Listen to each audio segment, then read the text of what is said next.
سيدنا محمد وعلى آله وصحبه أجمعين. السلام عليكم ورحمة الله تعالى وبركاته. Inshallah, everyone is doing fine. Bismillah. So we are reading, and maybe just before we carry on the reading, it's not really a summary, but like a backbone of what we are reading. Some points that I thought I might emphasize so that we have like a framework for what we are reading. We can also go back, maybe at the end, go back to the ayah at the very beginning and reflect on the meaning of the ayah after what we've learned. But so far, we've been told, we've been invited to look at the nature of the world and realize that it is transient. It's transient, it's impermanent, it does not endure. And if we have only this reality, we may feel like, so what? What is it to do with me? But then we also, especially last week, we also have been told again and again that together with this reality of the world, this reality of the world being transient, this transience causes us pain. So it's not something that is out there, what is it to me? No, it's something that is related to us that we need to pay attention. Why? Simply because it is painful, and it is. When we look at the meaning of that pain, we understand that it's because we've been created with a desire, a longing for everlastingness, for permanence. And when we go back and look at transience, last week we were told, like, when we realize what transience, it causes, that separation, that transience causes not only one pain, but many.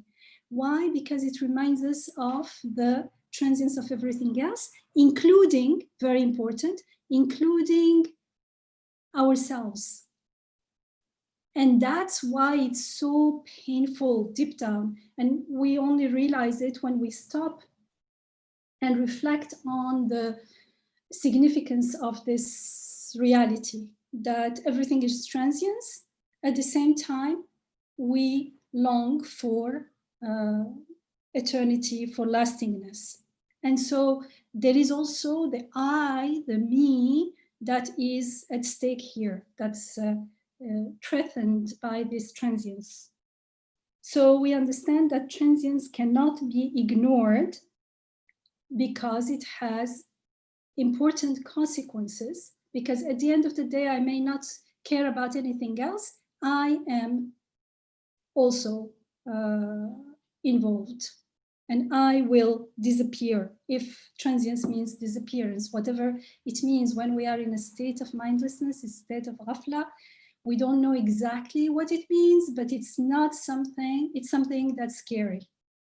And so it has detrimental consequences, not only now, here, but also in the future.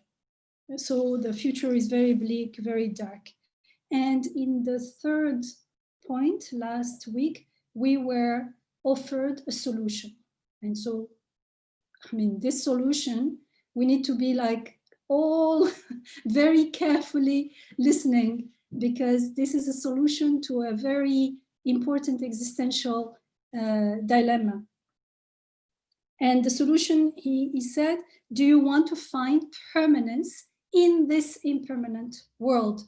So because, yes, usually we are told you will find permanence after death in Akhirah. Yeah, but like, how do I witness? How do I make sure this is true while I'm here and I'm only, I look around and there is nothing permanent. So I have to find the ayat, the signs to impermanence, and the seeds to impermanence, and the taste, of permanence, and the taste of permanence while here, while in this world. And how, I'm like now summarizing, so it's very shortcut, to connect with the Eternal One. The Eternal One means the eternity and the everlastingness of all the beautiful names of God. And so we need to find the face of God. That's what the ayah at the beginning tells us, that everything is perishing except the face of God. So that face of God, we need to find it. And we know in another ayah that we are told, وَلِلَّهِ الْمَشْرِقُ وَالْمَغْرِبِ فَأَيْنَمَا تُوَلَّوْا فَثَمَّ وَجْهُ اللَّهِ. Wherever you turn, to God belongs the east and the west. And wherever you turn, there is wajh Allah. There is the countenance, the face of God. So we need to find that face of God in everything. And that face of God is the only thing that doesn't perish. So everything is perishing, but it remains there. And if we find it, and if we hold on to it, then it will lead us onto the path, the way to God. And we talked about, for the sake of God, liwajhillah is translated as for the sake of God. Lillah, fi sabilillah, they're all translated for the sake of God, for God's sake. But actually, fi sabilillah means in the way, in the path of God. The path of God is the only path that leads to God. And the path of God is through following his signs, finding his face, his countenance here and now. And that's the only way we will realize that everything is an ayah, and vice versa. Once we start interacting with the world as ayat, as messengers from beyond, then we will find wajh Allah there, and we will realize that yes, wherever you turn, there is God's face.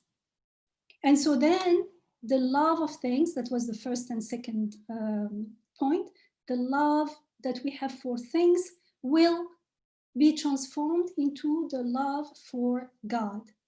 And because then we will realize that whatever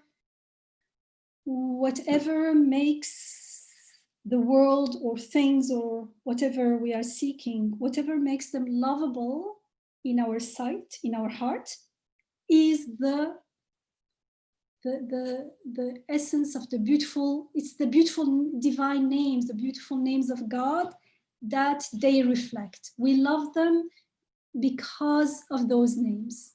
And so now we can love them in the name of God, meaning we will realize, we will see within them the names of God.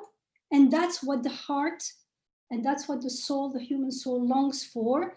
And those names, they are eternal, they are everlasting. And so we will be able to transcend the world, not by throwing it out, but through it, by using it for the purpose of its creation.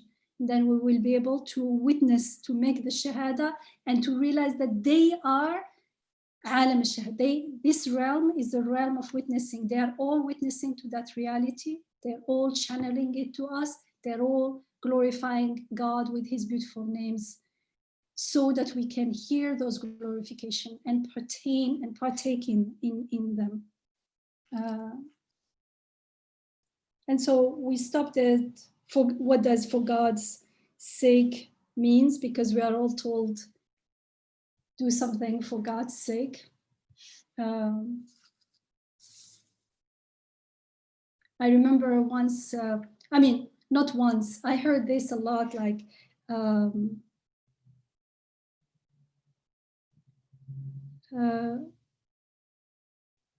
we told, like, do something for God's sake. And at the most, growing up, and still when I hear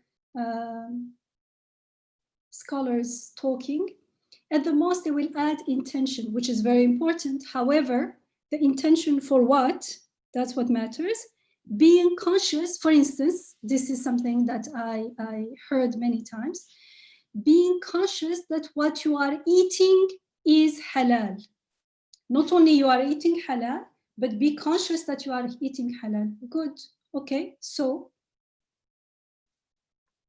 how is this eating for the sake of God? This is how to eat for the sake of God, we were told. I don't even know who is God, who is Allah, who is, and why eating halal is important. What does halal mean? Why following, obeying God's guidance, God's rules for us is so significant? Why does it matter so much? If I don't feel the need for guidance, for divine guidance, and I'm just doing it because that's how it is. And so even at the superficial, well, let's not call it superficial, because in the Quran we are told سنريهم آياتنا في الآفاق وفي أنفسهم حتى يتبين لهم أنه الحق.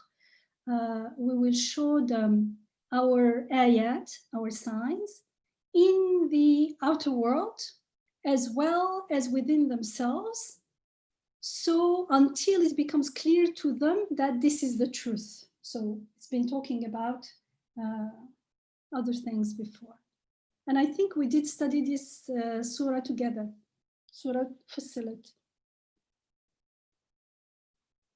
So, fil afaqi, in the outer world, and then in the inner world, because only in the inner world everything is going to be tied up and connected and become meaningful and really grounded and anchored.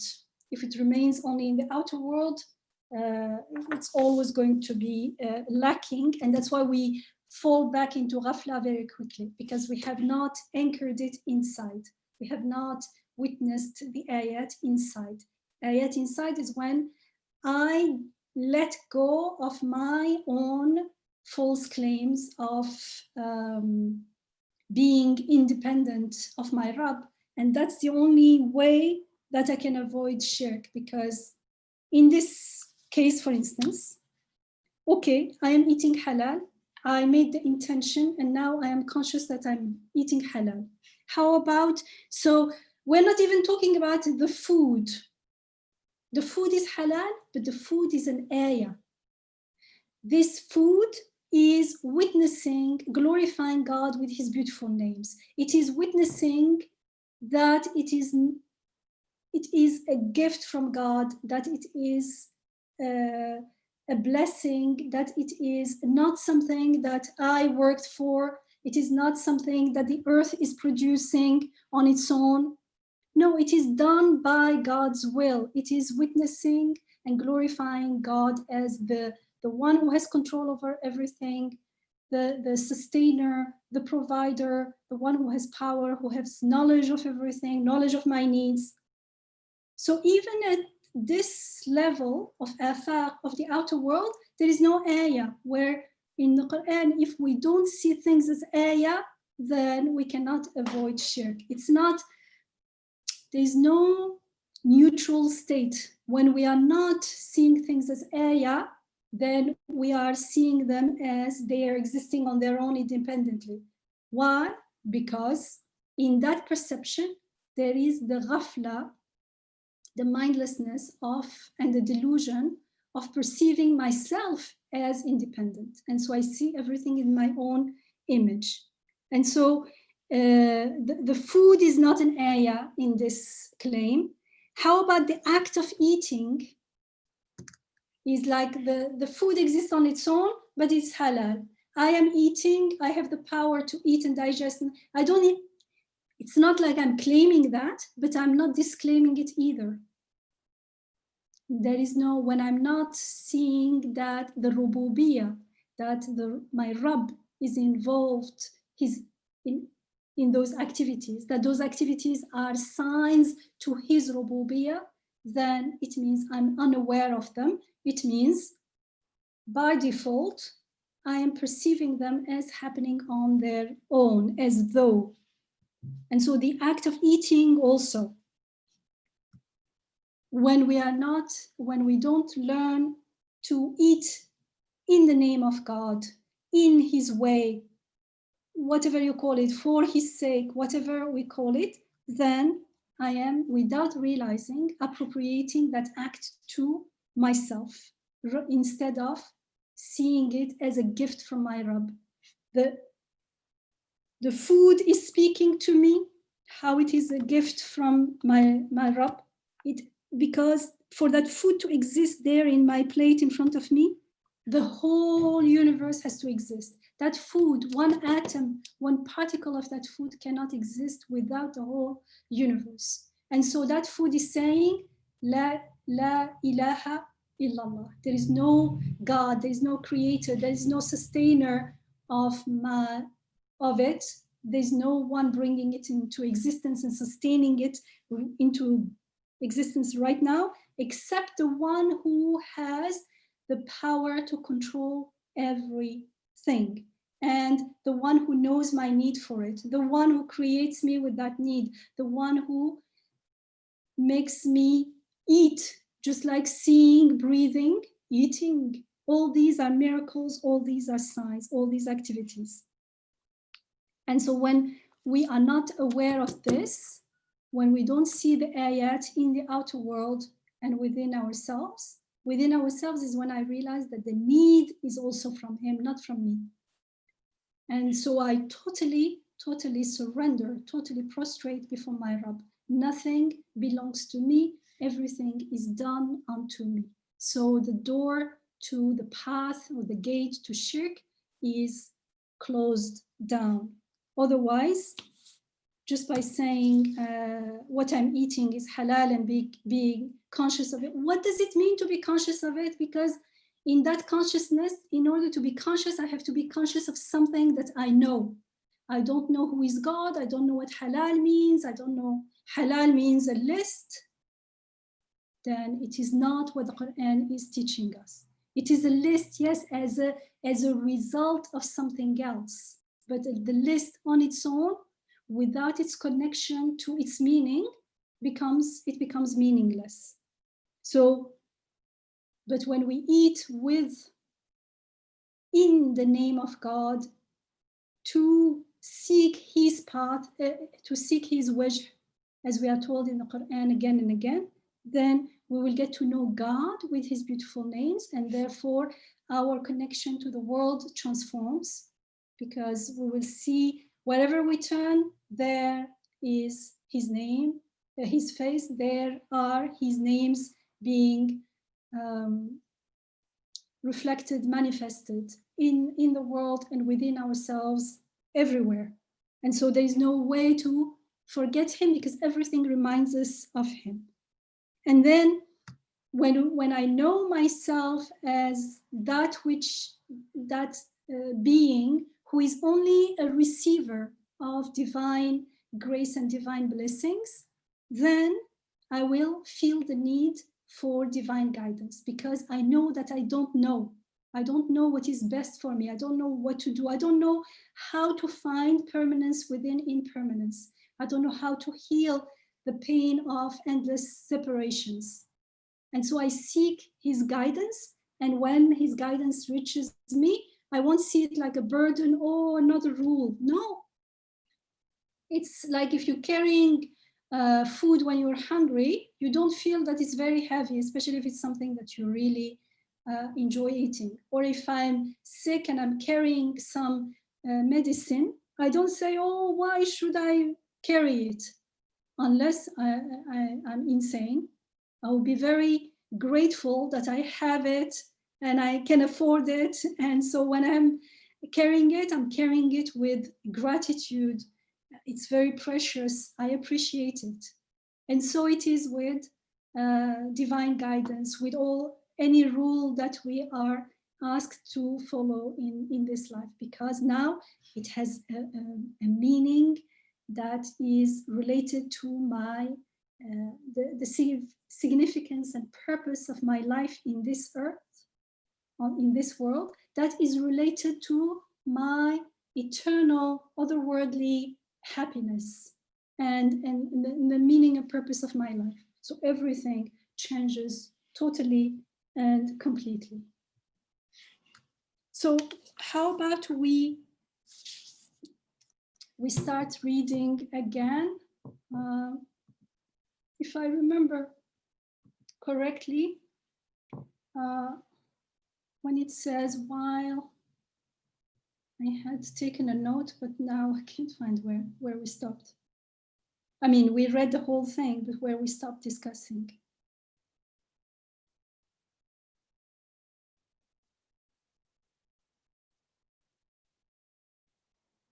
So we can start when it says, while on the subject, we say this, oh man,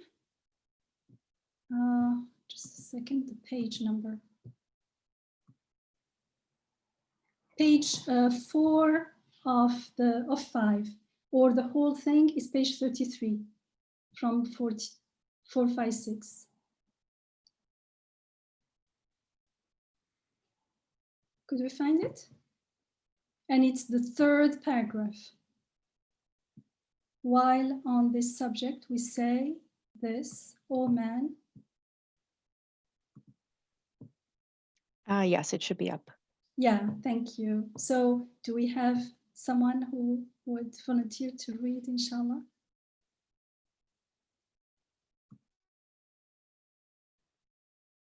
I know Sarah said she had to step away for a second. Is there anyone else who'd like to read? It doesn't have to be Sarah. Do you want to read yourself? Go ahead, read. Sorry. Yeah, Zahra, you can read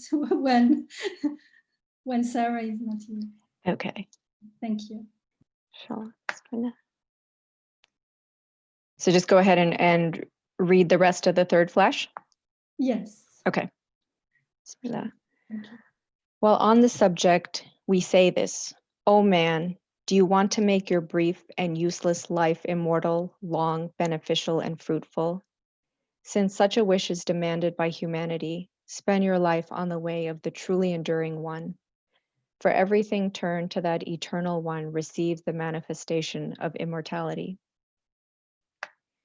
Since everyone fervently desires long life and yearns for immortality, and since there is a means of transforming this fleeting life into perpetual life, and it is possible to make it lengthy, for sure, anyone who has not lost his humanity will seek out the means and try to convert the possibility into reality and will act accordingly.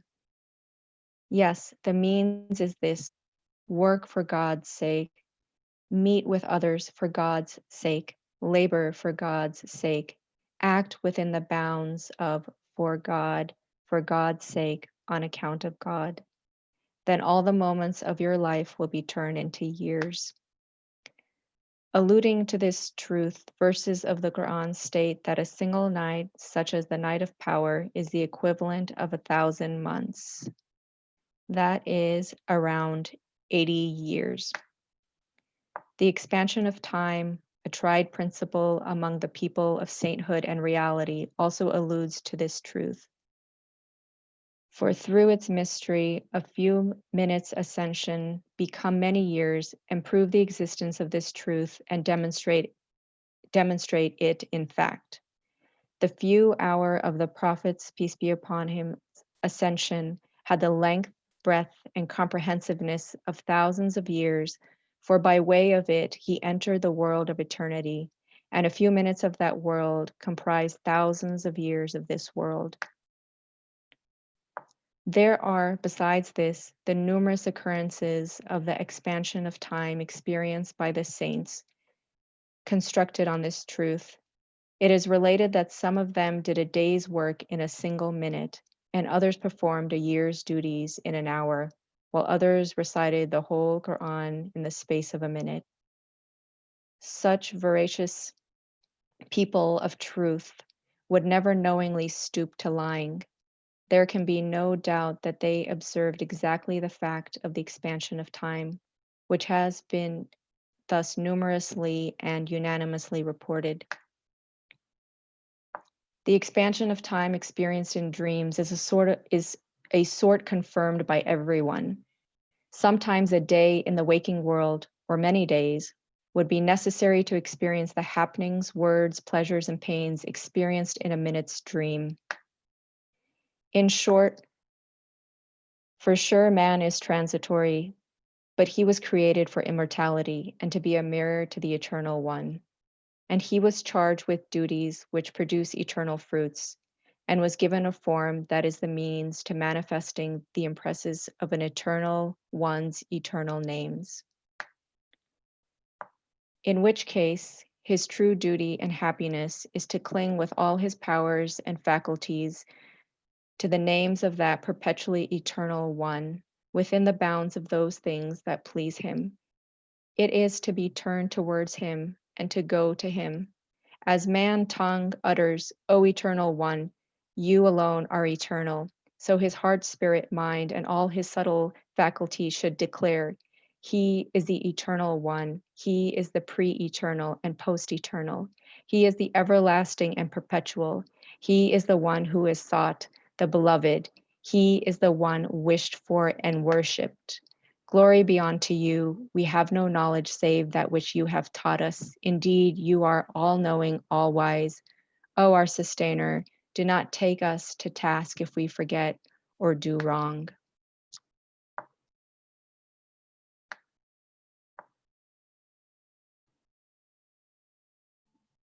Thank you. Thank you, Zara.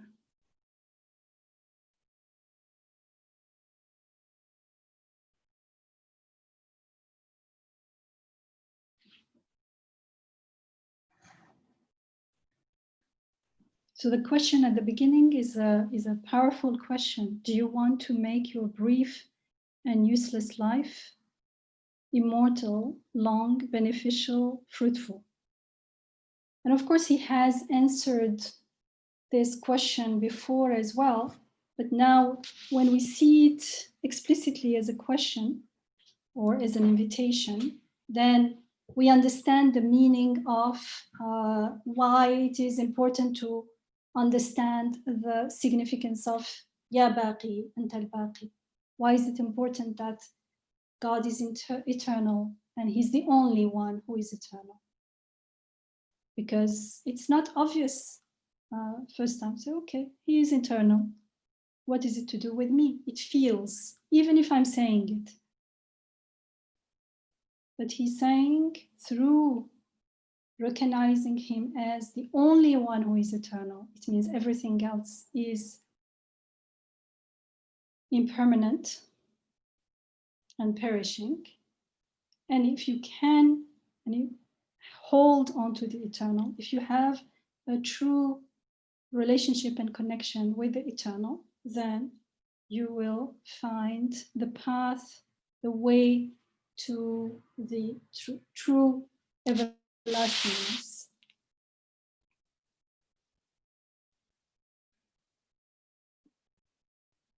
And when the translation for God's sake, he uses li wajhillah. Of course, he's using li wajhillah in the original for a purpose, because the ayah at the beginning is saying except wajh Allah.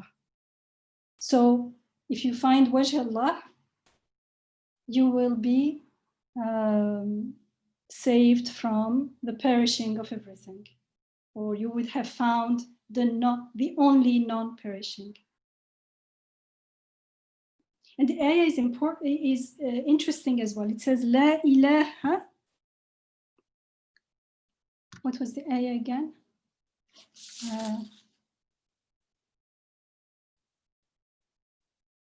La ilaha illa everything.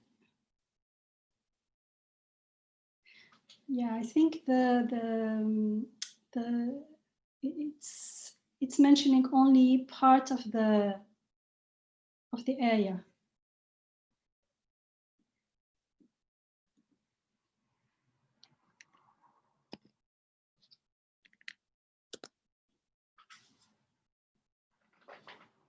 Because the ayah is, let me remember, ولا تدعوا مع الله إلها آخر لا إله إلا هو كل شيء هالك إلا وجهه ولا تدعوا مع الله إلها آخر لا إله إلا هو كل شيء هالك إلا وجهه له الحكم وإليه ترجعون. So it says, do not call the whole ayah. So at the beginning, what is mentioned is only everything is perishing except God's face. The whole ayah is, do not call onto anything except God. Don't call onto means don't expect benefit or help from anything except God. Why? Because whenever I call anything, I am making it into a God, next to God, as if. La ilaha illahu. Why? Because there is no God except him. How do I know there is no God except him? Because look around. Kullu shay'in halik. Everything is perishing except his wajh, except the connection to him, except his beautiful names, and his beautiful names is what everything is,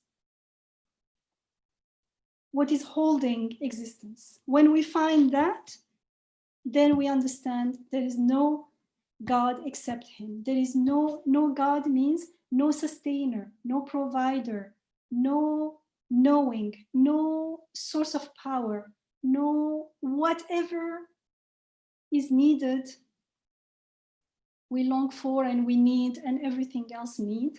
There is no existence except him, because everything else existence is only, it's not essential. It's only from him. As long as he gives us existence, we exist. As there's no living and source of life except him. And you can add all the names of God.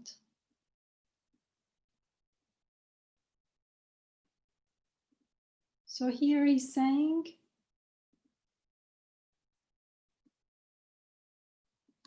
O people, the original, O man is actually insanlar, O people, do you want to make your brief and useless life immortal, long, beneficial, and fruitful? Do you? Do we? So it's yes and no, yes or no. And it's also, if it's yes, how much? Do we just say, yes, it would be good if or yes, I understand that this is a crucial, vital question. And so if there is a solution, yes, it's worth everything, because everything that we place so much importance to, everything that we toil for so much in this life, that we care for so much in this life, is perishing. This is a reality that we need to face, that we need to acknowledge. The more we acknowledge this reality, the more we will feel the need to find a solution, to find a path to making everything lasting. Does it make sense?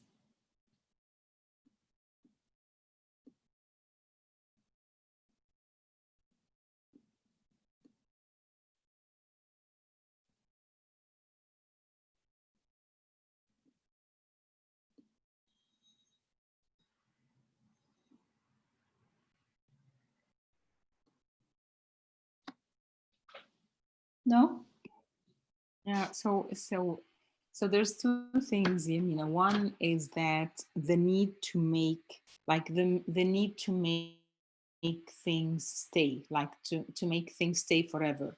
And then and that need. Just a second, why do you want to make things stay forever? So the need for permanence, maybe, Yeah, like because do you see that it's a huge difference? Because when I'm saying I need to make the things stay forever, I am assuming that what I need is the thing. So I'm still not aware of what makes these things so precious to me. It's not that it's a thing, it's what it is channeling to me. So this be like your health or the health of someone you love, or it could be like, you know, the happiness, or like, or maybe like, you know, happiness or connection with someone you love. But let's take health. It's an easy example, the health of someone you love. So you worry about their health, you want to make sure that their health, you know, that they're healthy, and then there's something in your brain that you need to work on. It's not their health that I'm seeking. And that connection, there's a switch that needs to be in. It's like, you know, to take yourself from, it's not like when you see someone you love that was healthy become unhealthy, like, you know, then in that moment you need to say, the frustration I'm suffering right now, that my loved one is not feeling healthy, should take me back to health is not permanent. There was no way for this health to be permanent. And that thought, like that transition from there was no way from that health to be permanent to that what I really seek is permanence. And I need to understand, what am I seeking? Like, you know, why does it hurt me that my loved one health is leaving, is going away? Why does that hurt me? And then how can I find healing, whether it's health or life? Sometimes life, it's easy to deal with, not easier, it's a fact, like life has been taken away. But with health, you still have hope, like you have hope of them coming back to be healthy. While when life is taken away, like they're taken away, you need to deal with it. So how do we make the switch? I mean, like let's just take that health example. What am I looking for in terms of permanence? I like to see my loved ones healthy. And I can only realize that this health is a gift that's given to them here and now. And the giver of that health is still here. And now health has been taken away, to realize that they did not own that health, that it's been given to them. But I still feel there's another step, like, you know, that step of being grateful. Like there is a step of where my mind understands, but there needs to be a step where my heart is grateful, even when they're sick. And that step I'm missing in myself. Like I'm not finding it within myself. I understand it with my brain, but I don't know how to get to it with my heart. So you said you understand that health is not from them, since it comes and goes. And since it comes and goes, and while someone is unhealthy, lots of other people are very healthy. And since we are not the source of life, of health, it means this health is coming from somewhere else. And so we turn to the source of health. And health now is a gift, and it's a precious gift. And so when we are seeking health, we realize that we are seeking actually the source of health. Why? Because as long as, it was in the second point maybe, as long as he exists, everything exists. As long as he exists, health exists. And we want our beloved ones to be healthy. Actually, we want them to be well, to be safe, especially in the long run. Really, really, we want them to be well. It's not only health. If they were healthy, and is it enough?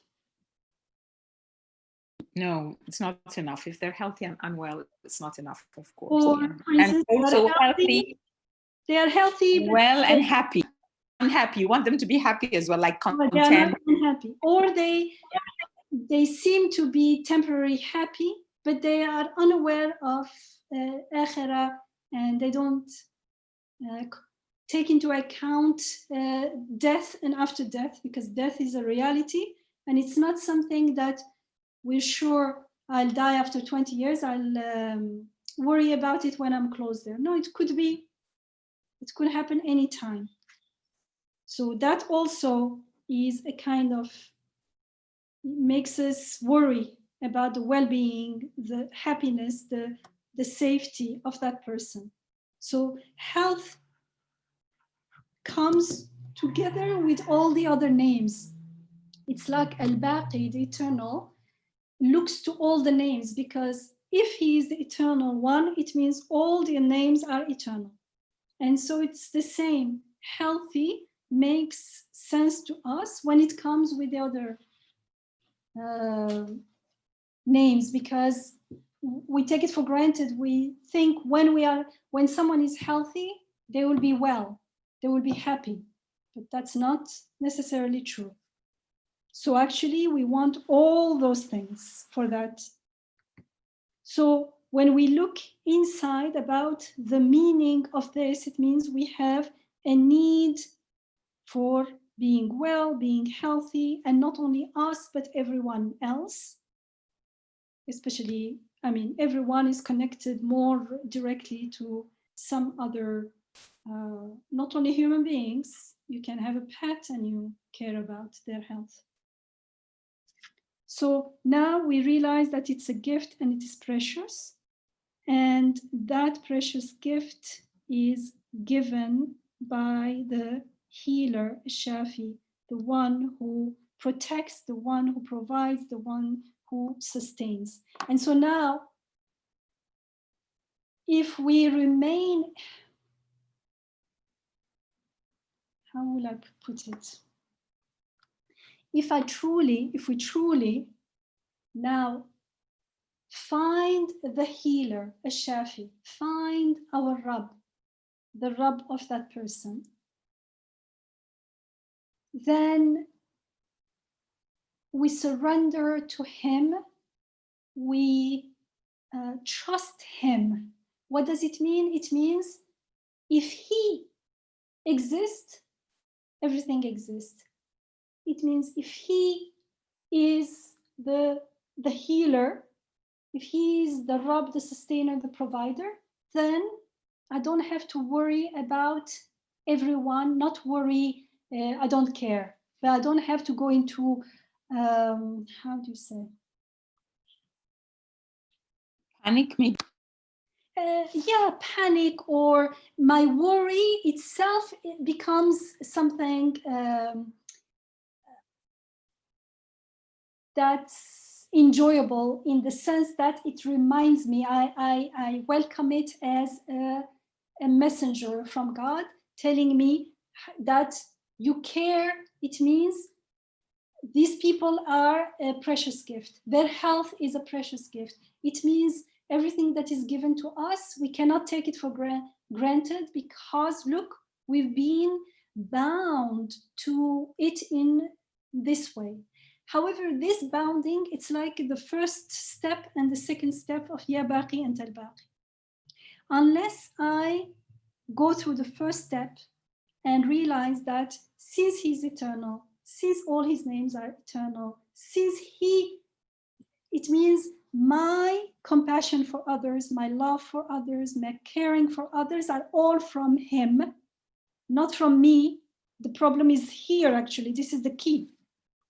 The key of not joining or making sense of these steps, and then we go back again and again into this vicious circle of, where did I miss the point? I know that it should be fine since he is taking care of everything, but I find myself again panicking. It's because inside, in me, fi anfusihim, inside, the key is I did not surrender. I did not give the amana back to him. When I do, or like in the circumstance when I remember and do, and I'm willing to do that, then I realize that before everyone else, I myself, I am witnessing right now that I am under his protection. He's taking care of everything else for me. So I stopped worrying about my health, my future. It does not mean I am not worrying.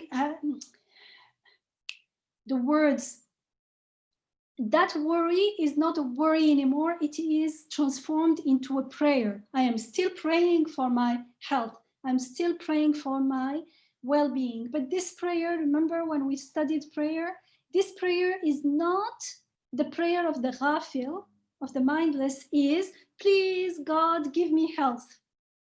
And deep inside, I'm still worried. Is he going to give me health? What if he does not give me health? Some people say, it doesn't matter, you will get it in akhirah, but I want it here.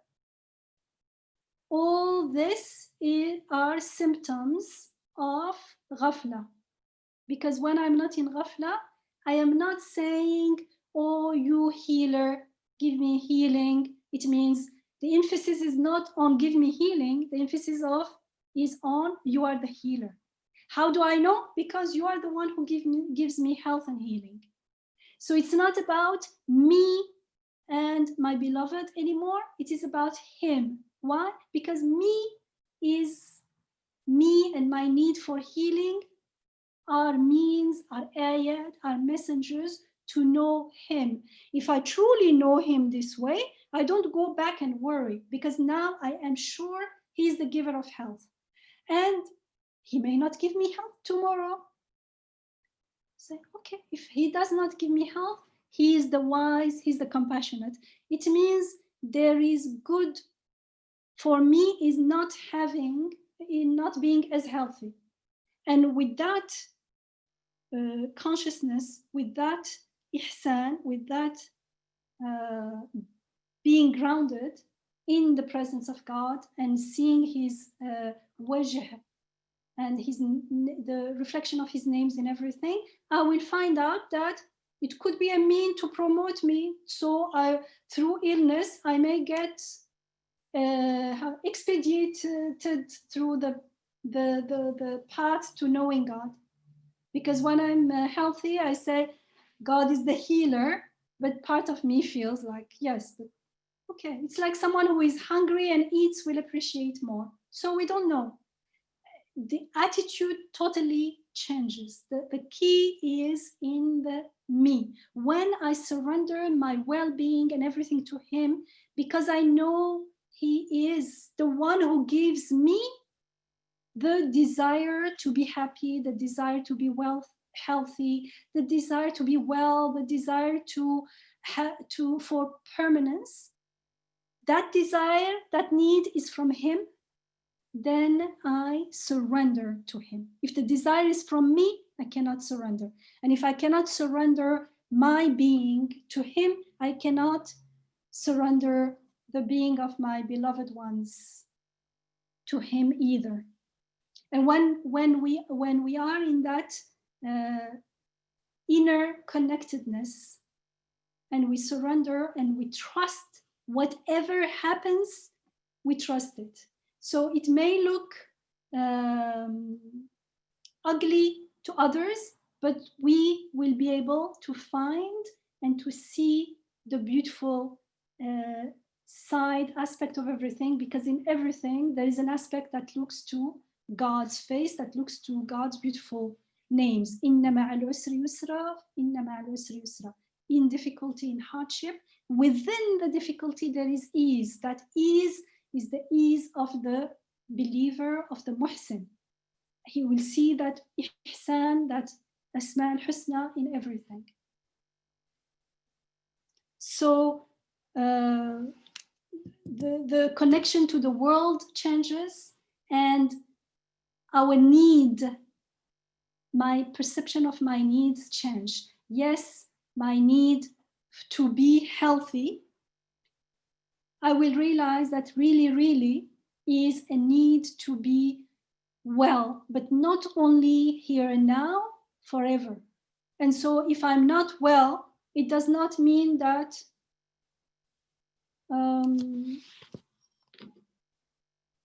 it doesn't bring doubts, because that also has a meaning. And so there is no, not only there is no panic, there is no, even worry is a means to get to know God better, to pray. And pray here means realize who my Rabb is in a new way.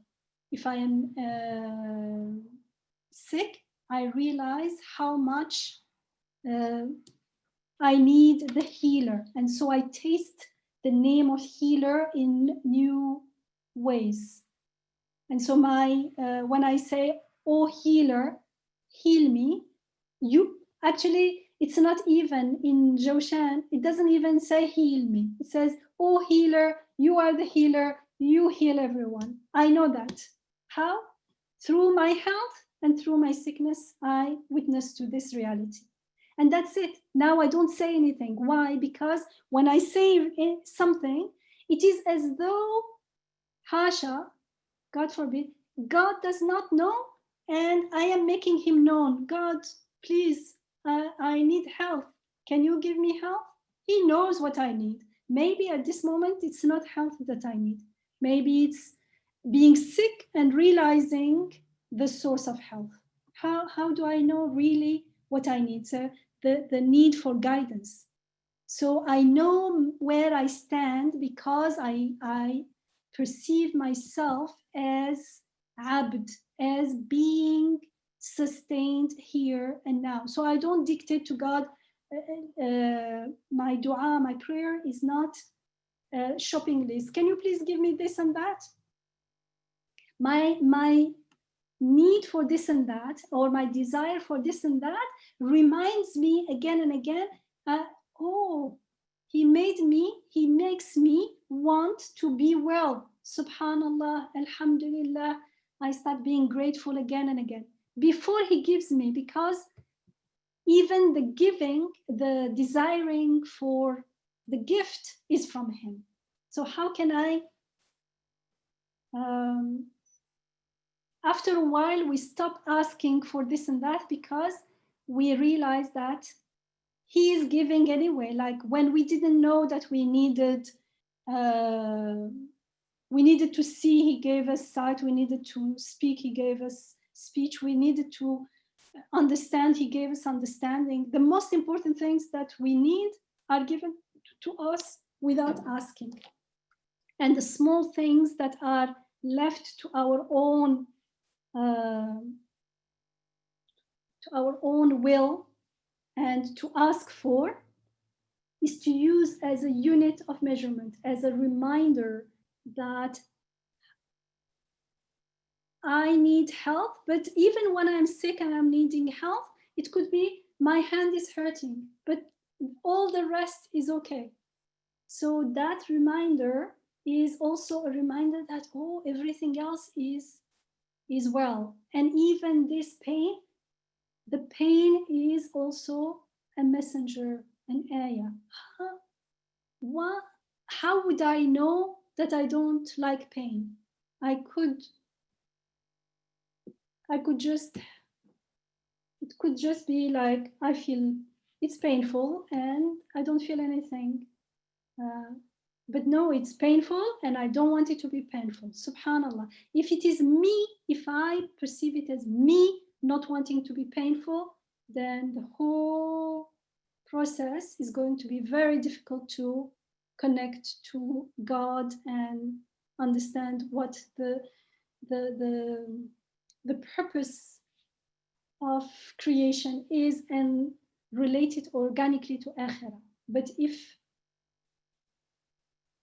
pain is given and the need for the pain, the desire for there to be no pain is given to me, then subhanallah, how come?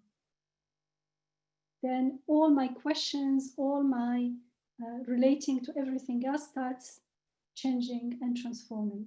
And so the more I know God this way, the more I trust, the more I surrender and I trust. I trust. And then whenever there is pain, I say, subhanallah, welcome pain. What do you want? Because I know I don't want you So this pain is telling me something. It's telling me, you don't want me. What do you want? You want health, you want well-being, you want, and I say, subhanallah, thank you. It does, what does it mean? It means you want God, because it's, if I stay stuck into, I want a hand that is not painful, my hand is perishing. What I want is well-being, it is health, it is rahmah, compassion, it is all the beautiful names. And that is with him. What I want is him. Through my hand, through my friend, through everything else. Maybe it's not clear, but... Yeah. But that, Yamina, makes a dua that I always had like the meaning of it like in a different way. The dua of Sayyidina Ayub, Allahumma inni massani dur wa anta arhamar rahimin. Like, you know, I am afflicted with the pain, and this pain is reminding me that my need is arhamar rahimin, that I am in need of, that I'm in need of you, and you are the most merciful of the merciful. Like I used, like the way I understood it before was that that Sayyidina Ayub was being like humble, like he's saying, like, you know, I'm not supposed to say that I need healing because God has given me a lot of health before, but now I'm seeing that he's saying this infliction is reminding me of my need for your endless mercy.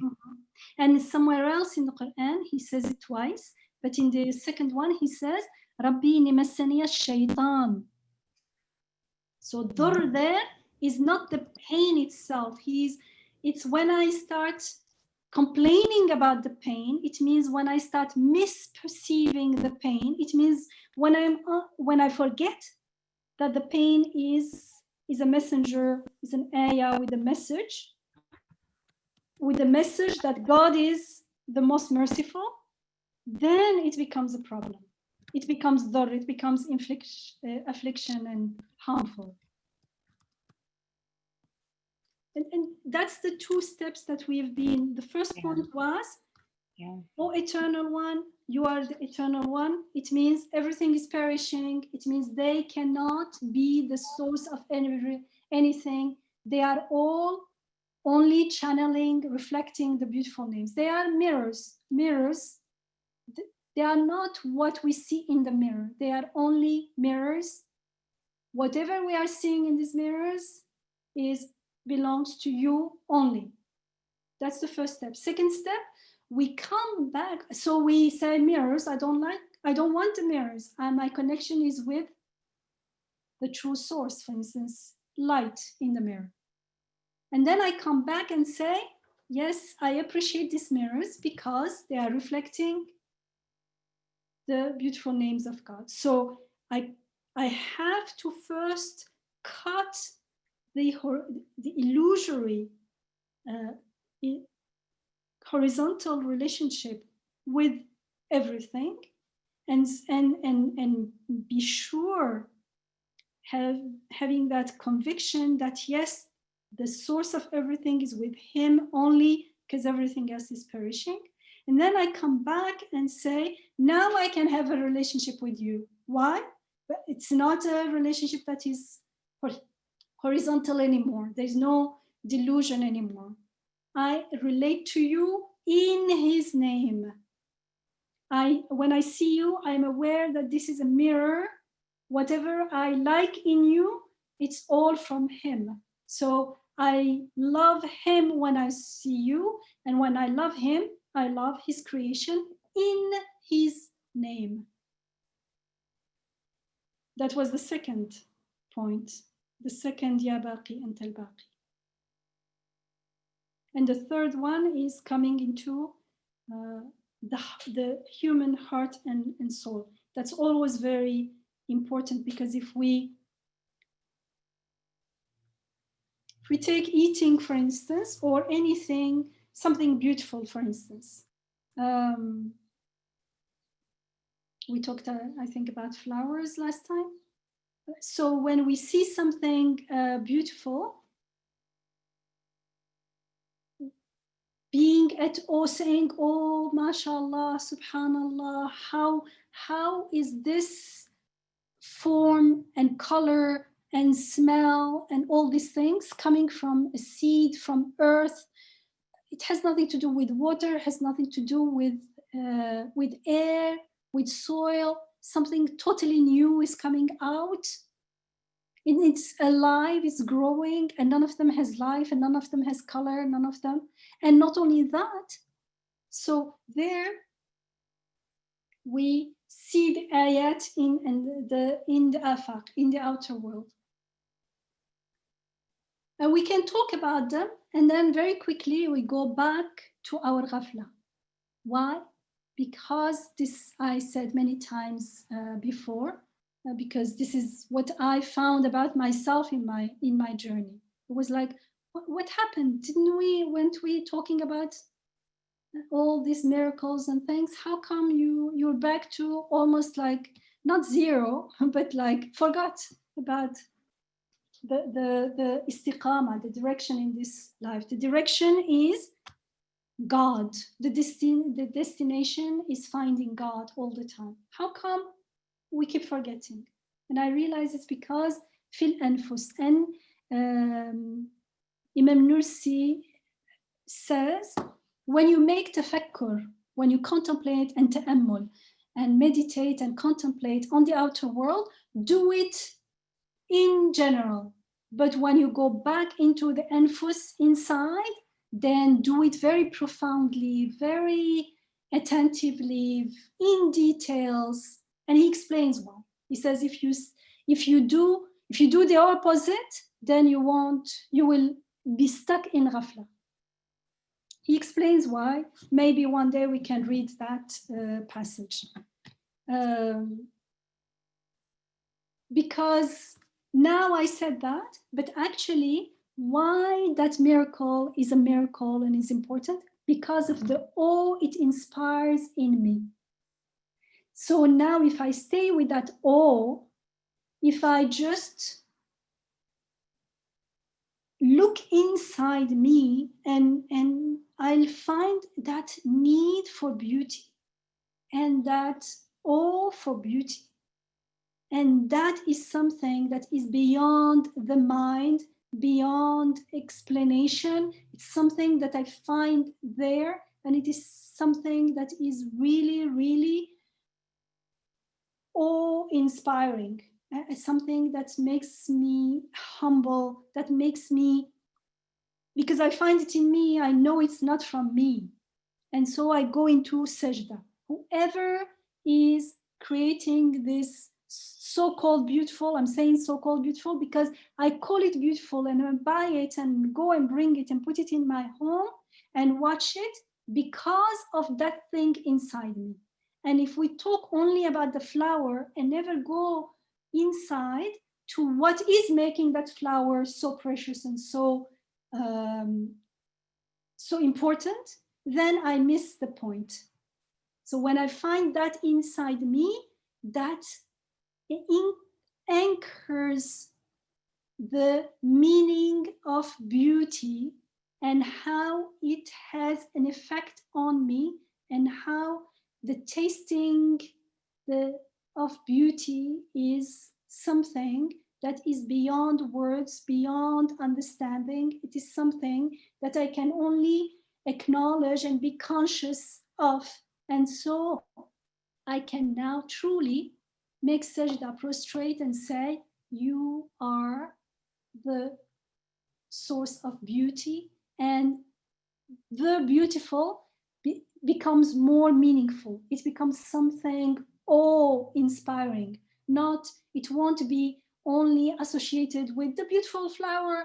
It's a miracle.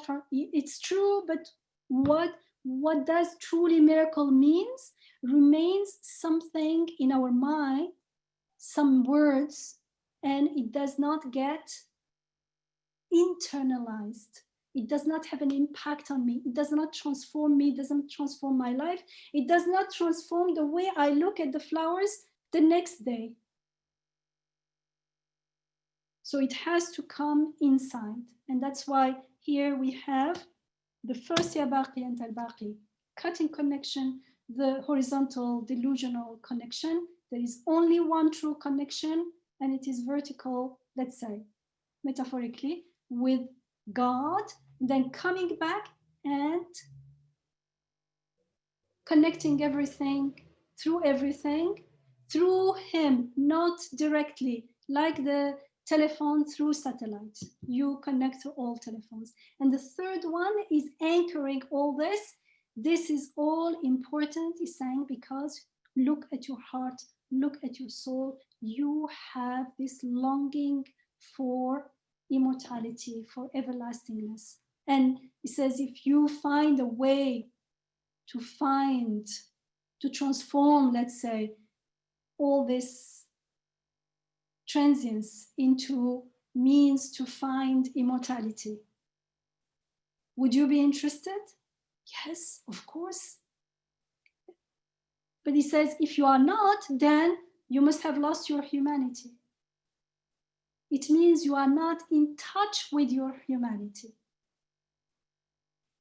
Because we do not, that's why stopping, pausing, reflecting, inner reflection, listening is so important. And that's why in the ayah it says, سَنُرِيهِمْ آيَاتِنَا, we'll show them our ayat in the outer world, and can be also understood, and therefore in the inner.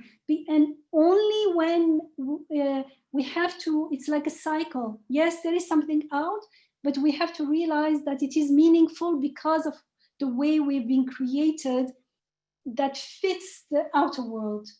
And when that connection, that wholeness, that wholesomeness, the more we realize it, then we realize the truth. Because in ghafla, it seems like I exist separately of the world. When we reflect, the reality is, even on a physical, at a physical level, we don't exist separately. We need air, we need water, we need everything. So we are interdependent and interconnected with the world. And we are also interconnected emotionally and spiritually. And the more we realize these interconnectionness, then the tawheed, because everything, that interconnectedness itself is also a reflection, an ayah to the divine oneness, that our Rabb is one. That flower, whoever makes it, is my Rabb. Its Rabb is my Rabb. There is one Rabb. And of course, the meaning of Rabb, and when we say Allah or Rabb, will also unfold, because it's something that I taste and experience and witness in my heart, in my soul. It's not just information. Although information is important, because that's where we start. If we don't know, it's like the map is not important, the treasure is important. Yes, but without the map, you won't find the treasure. So that's why Prophet Muhammad Sallallahu Alaihi Wasallam, when he sees the moon, he would say, Rabbi wa Rabbuk Allah. Like we have, like, yeah. I like now the connection, like what makes me like you, what makes me appreciate this beautiful moon that comes on is the indication that Rabbi wa Rabbuk Allah. So now that comment of the Prophet. MashaAllah, yes.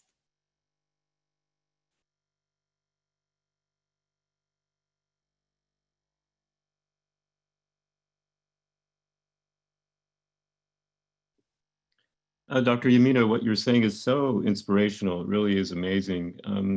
But I try to see it also, trying to see how to juxtapose that in the context of day-to-day life. For example, just keeping a job and trying to, pay bills and things like that, and just sort of struggling with that. How one can, this incredible vision that that you bring to us, and how to sort of bring that all together in the context of just day-to-day living.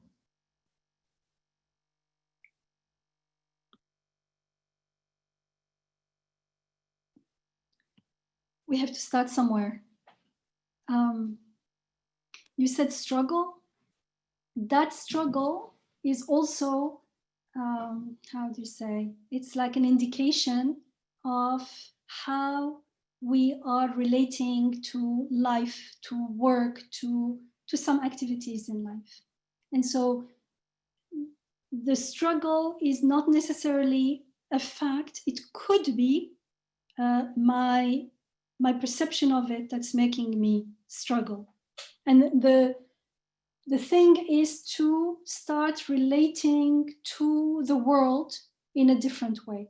But relating to the world in a different way is also has to be accompanied by starting to relate to myself in a different way.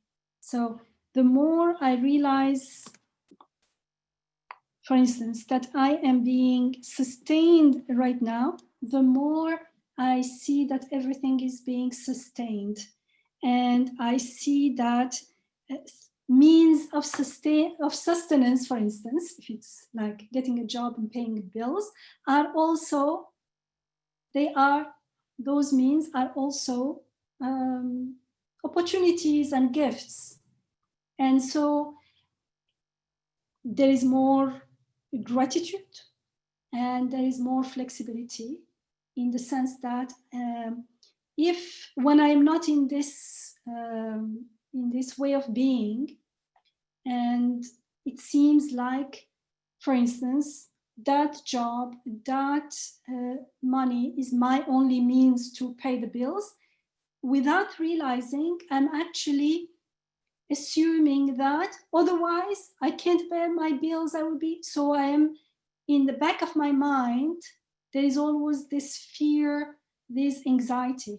Why? Because I'm attributing a power to that means. I am not seeing it for what it is, as a means. It's one channel among others. Today, this is this channel. If this mirror, if you say this mirror drops or breaks, no need to panic. Why? Because there are other mirrors, there are other channels. The important thing is to have that conviction that He is, my Rabb is the provider. Oh, my Rabb is the provider, let me go and sleep, I'm not going to do anything. No, because if someone says that, it means they don't really know God as the provider, they're just claiming. But if I know God as my provider through His providing, therefore, those means of providing, if it's my job, becomes something that I'm grateful for. When I'm grateful for it, it doesn't seem like I'm struggling. And if it's something that really goes against my fitrah, against my principles, or for some reason I dislike it, then I will be, instead of focusing on fearing of losing it, I will be in a state of praying for something better. I'm grateful for this, and you are the provider. Please provide for me with ease, because ease is also from Him, and beauty in a beautiful way. He is the beautiful. And Razak is supposed to be beautiful. It's not supposed to be hard. So the way we start relating to activities, to the world, start changing. But it starts with, am I sure He's the Razak? Yes, because right now, thoughts come to me. Understanding comes to me. Life is breathed onto me. My breathing is not under my control, but it is done onto me. Seeing is done unto me. Everything is done unto me. I have no doubt that He is the compassionate provider, the sustainer. In the midst of the impermanence that surrounds one. In the midst of the impermanence is the impermanence itself. is telling us that he is the permanent. There are two steps, we talked about them maybe before as well. For instance, if I look, I think we talked about it in the first step here, in the first point. If I look at flower, I have flowers here in front of me. That's why I'm taking them as examples.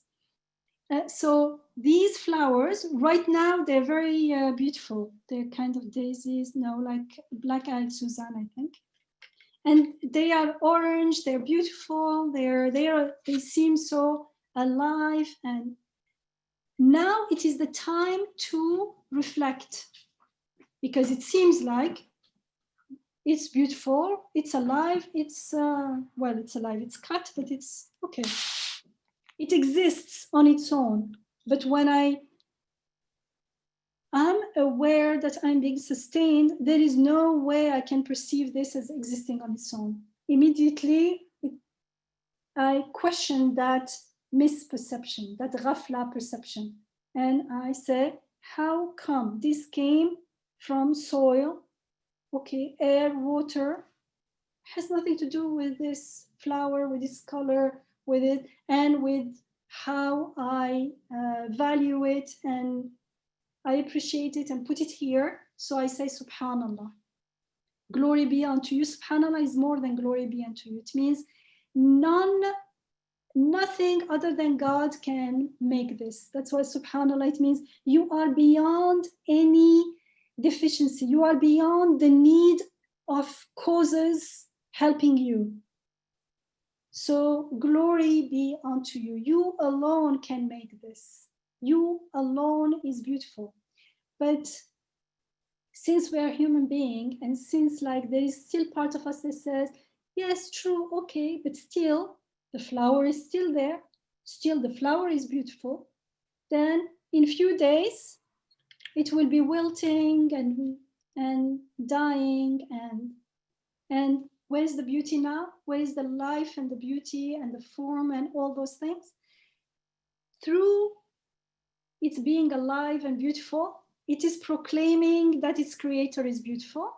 But just in case I am not convinced, just in case I attributed some beauty to it, through wilting, through its death, it is saying it can't be me. The beauty, if it were mine, I would have hold on to it. I am not the source of this. It's like suddenly the mirror breaks, and whereas I thought, I was not even aware there was a mirror. I thought what I saw in the mirror was reality. When it breaks, suddenly there is nothing. Suddenly there is no beauty, no form, no smell, no color.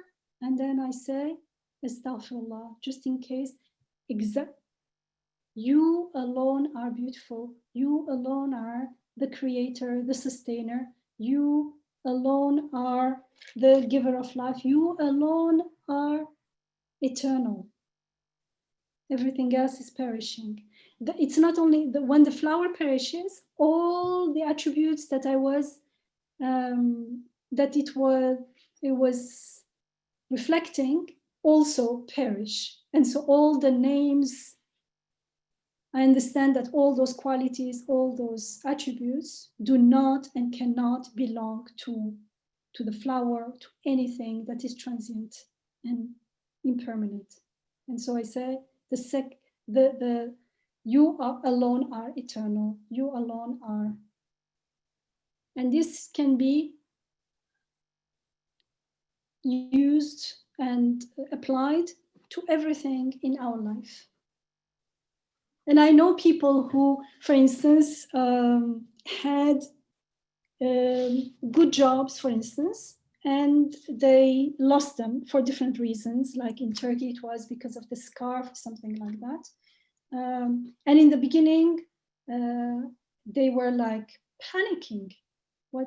And we did study this. We did study Al-Baqi and Al-Baqi. I remember particularly someone in my mind, and says, true, like, okay, And not only the job was very good, they also had, even the housing was included in the jobs. Can you imagine, you lose your house, your car, and the money, because it was a package.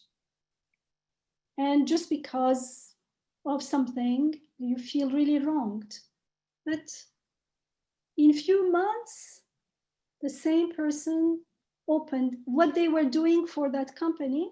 They started doing it for other companies, but as a private,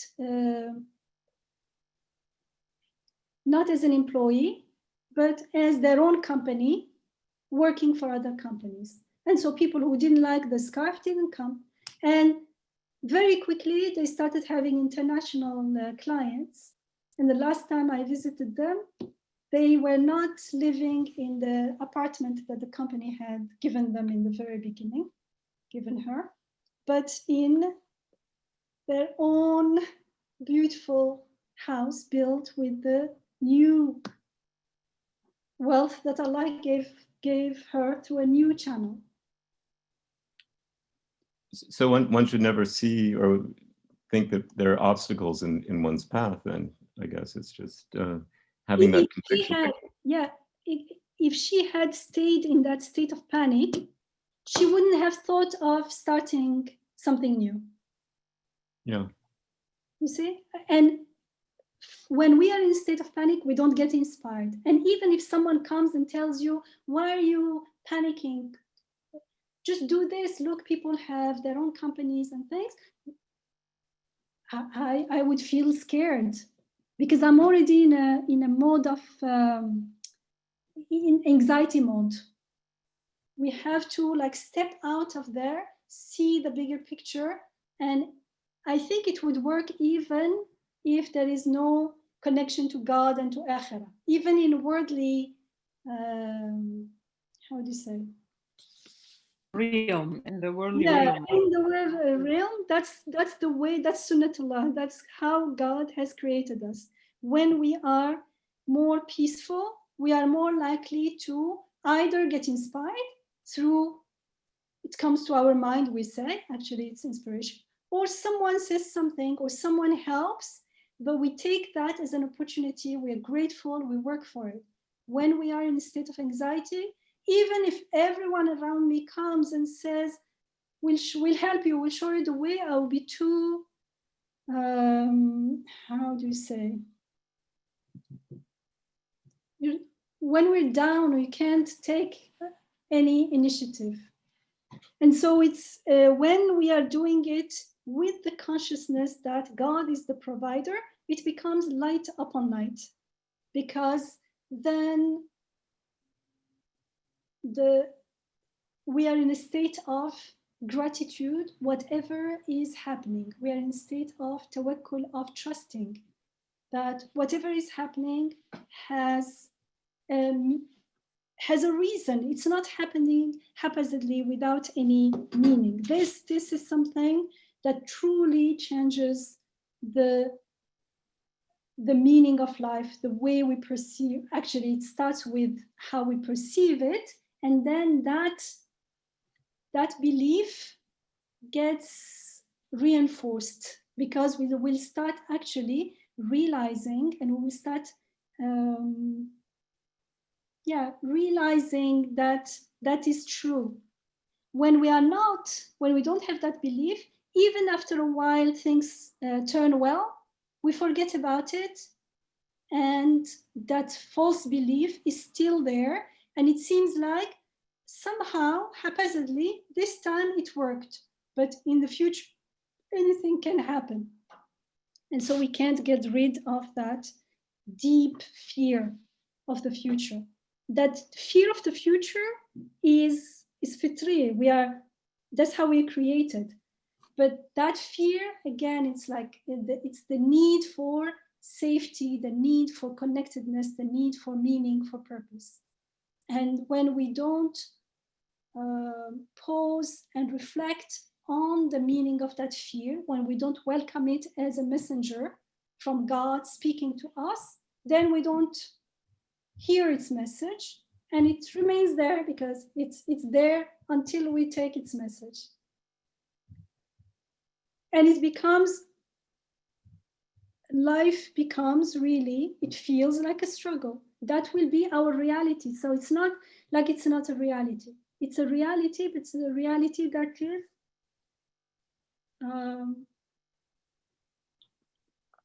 whatever we focus on will become our reality. If it's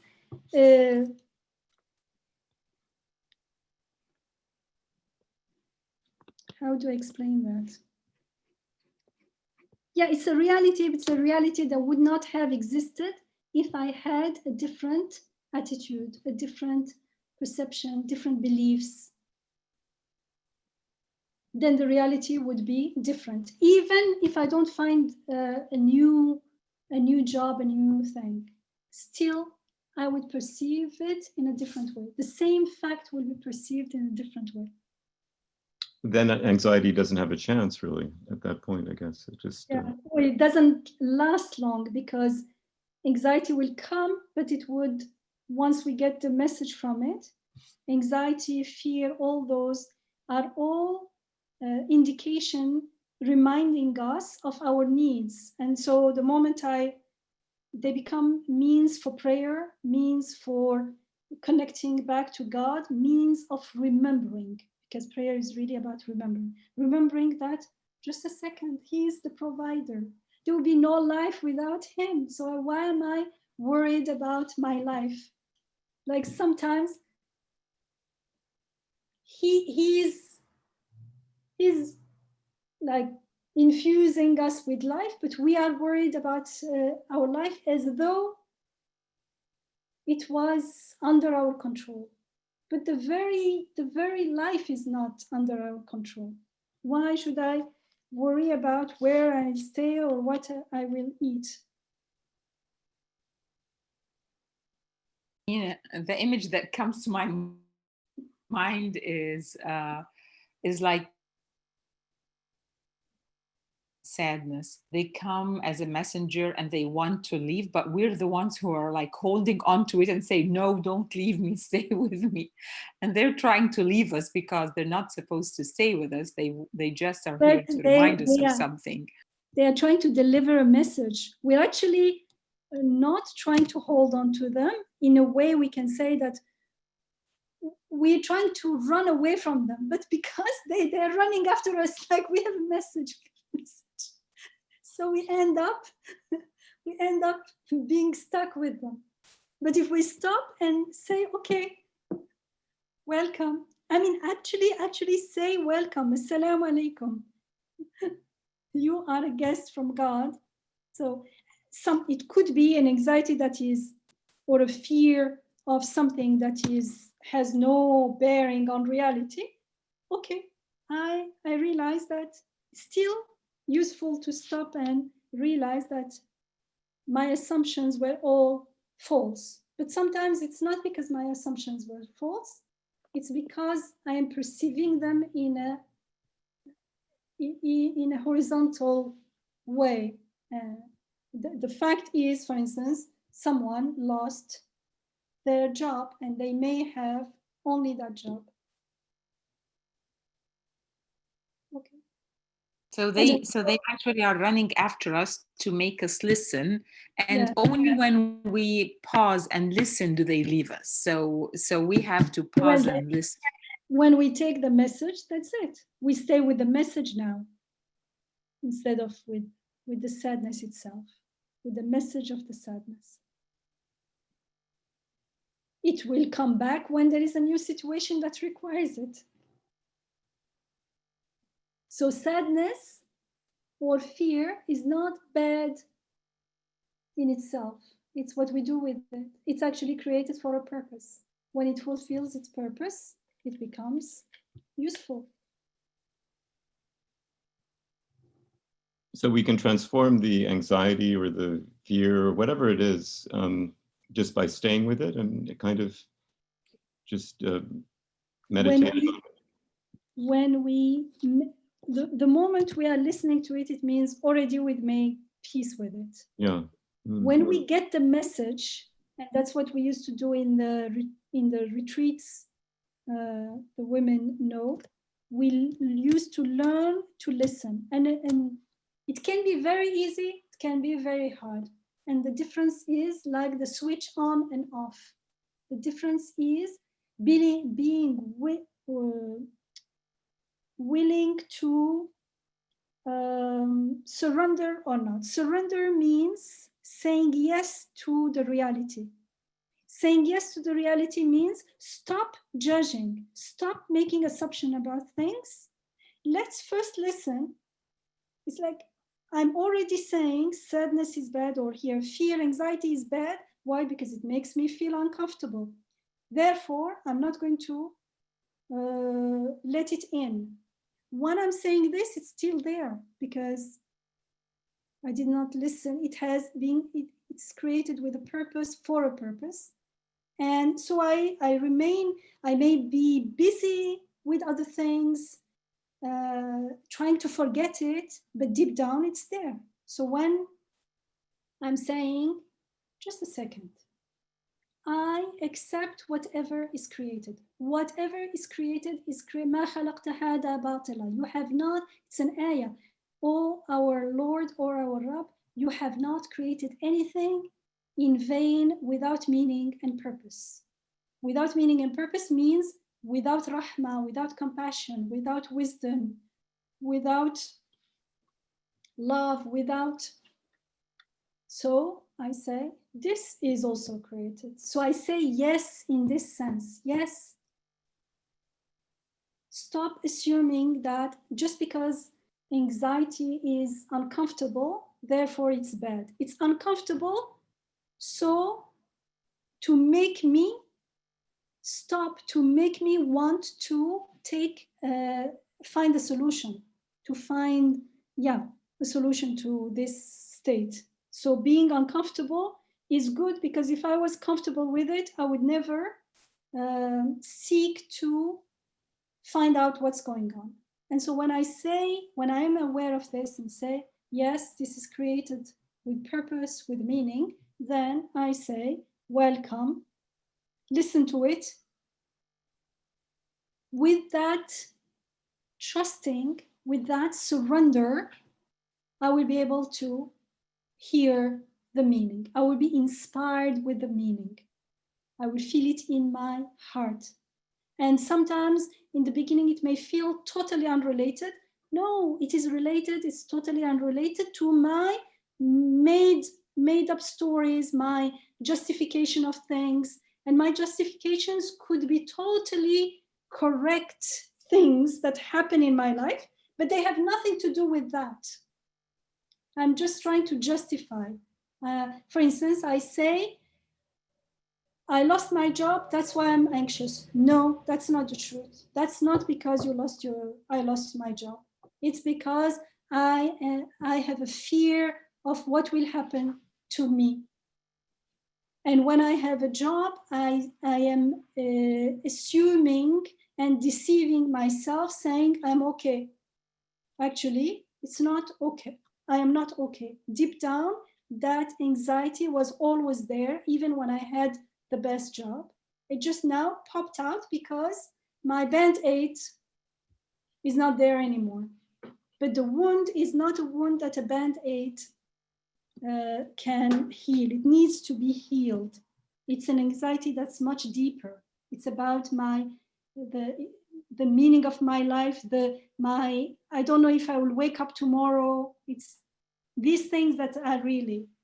But when I don't have a job, it feels like I don't have a job, I can't pay my bills. And so all the things, the world that I was using as Band-Aid is collapsing. And that's maybe the hardest time to surrender when something like that happens. But that's why we need to learn to surrender in times of no crisis. But sometimes the first time we wake up is a time of painful crisis. Yeah. If we are willing, and personally, it happened through very painful crisis. But afterwards, I said, I don't need a painful crisis to remember. I need to remember all the time When you remember all the time, you don't go through painful crisis. Why? Because even if you go to crisis, it won't be painful because now you relate to it differently. And so, Yeah, in that crisis, it's really like the switch on or off. It's really a matter of choice to make a decision. I can say I will, and since then, it's been decades now, every day, at least once before I sleep, but whenever I remember, I say, yes, yes, I renew my choice and decision to surrender to whatever you will, whatever you create. I know it's from you. I know it's the best for me. And if I don't like it, I won't say I don't like it. I know that it is you who makes me dislike it, again, for a reason, for a purpose. And so instead of saying, I don't like it, why is it created? I say, subhanAllah, it's created and I'm made to not like it. So what should I do now?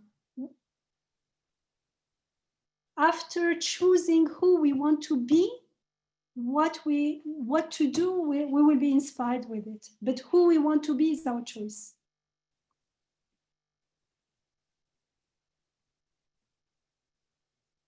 Thank you, Dr. Yamina. That's so helpful. Very, very helpful. Yeah, but I need a completion, Yamina. After we choose who we want to be, then how we do it. So explain that.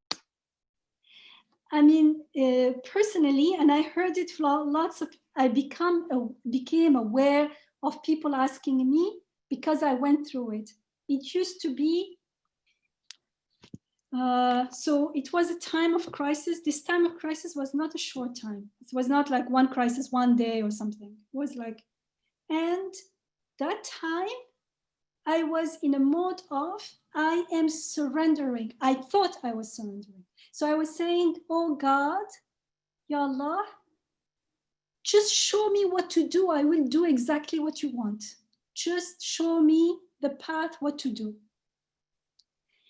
Later, when I realized what was going on, I started smiling at my attitude, because then I realized that when I was saying that, you know what was going on at the same time? But I was unaware.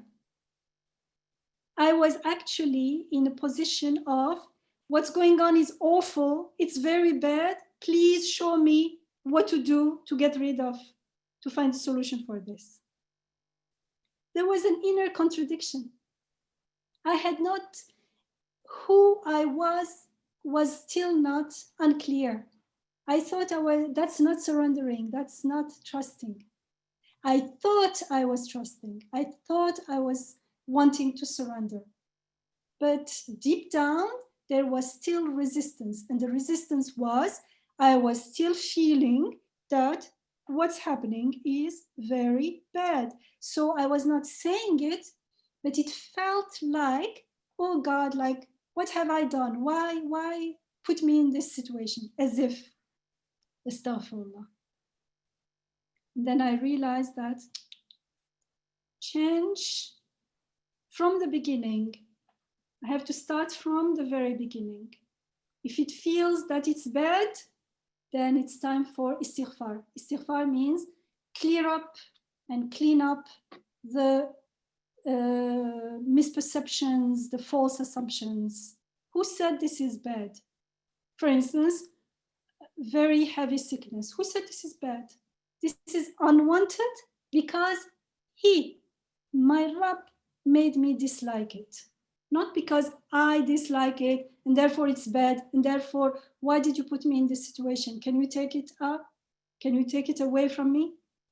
Then that situation won't fulfill its purpose because I already assumed that it was created in vain. When the ayah says, you have not created anything in vain. And nothing is created in vain.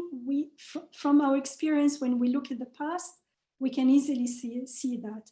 the trick is to see it now, before in the past. Why we can see that? Because after the crisis, we see the consequences, and we see that it was not bad, or actually it was something very good or something like that. But no, trust means, surrender means, before I see the consequences. And we shorten the time of the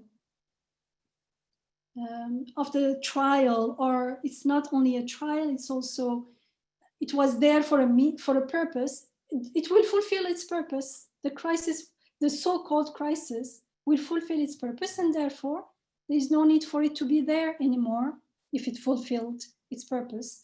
Or maybe it stays there all the time, but I won't be disturbed by it in the same way. It's like Ayyub alayhi salam. Right after he was shown how to water comes and spring, and he was shown how to take care of his physical ailments. Why? Because he healed his spiritual ailment. When he realized that that harm was actually shaitan, was actually getting away from God, forgetting that this is from God, and then saying, no, I know you are Arhamur Rahimin, whatever happens, you are the most merciful. Suddenly, the whole reality changed.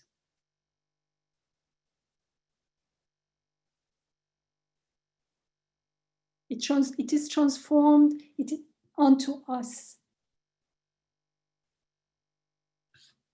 So that was my, I thought, just tell me what to do. No, but even if someone came with a list of what to do, my doing won't have a meaning, because of my perception. My way of being was distorted, and therefore my perception was distorted. So whatever I would have done would not have made any difference. The moment I started changing from inside, then lots of things were inspired. Before, I was making lots of du'as, and they say this dua, this, I was like, I still have a book. I had a book I had few recipes. Still, you will see that it's an old book now. It has like few pages of recipes, like especially at that time the kids were small, so there was lots of baking and things that I don't do anymore because they are not at home anymore. And the whole book note was full of dua. Someone says, is this a recipe book or a dua book? Because it was full of dua in the morning, in the evening, in this, in that, hundreds of this, when you are sleeping.